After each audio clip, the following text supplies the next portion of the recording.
got such a hooky riff as well that comes in. And it was perfect. The simplicity of it is part of like what makes it so stand out, because as like I've had that brief, I cannot tell you how many times, especially for advertising. Right. And even trying to like, okay, so like we like that as an overarching kind of feel. Let's try and create something new and bespoke and custom. Very difficult. Really hard, because it doesn't really do that much. And yet what it does, it just does in its way, in this magic combo that it can be really even hard to picking replace. it apart, like it just doesn't, nothing else lands in quite the same way. I think Really the production and the recording has a lot to do with it, to try to try and recreate that today, even though we've got much better equipment, so to speak.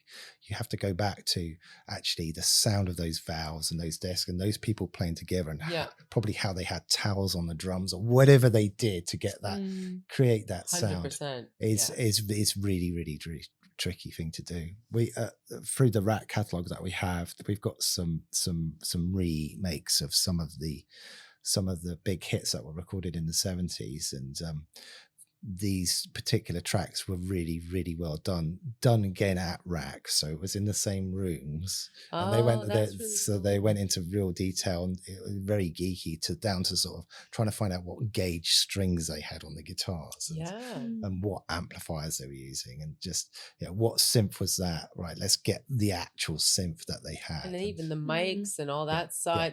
Really. Luckily all the mics are still there, in the mic cupboard, and they kind of position. But I think, sort of back to your point, is to try and recreate something that has that feeling is a lot harder than we think. It seems like it really is. Just get that essence of the 70s and those great recordings. A lot to do with the people behind it as well. Yeah, it's true.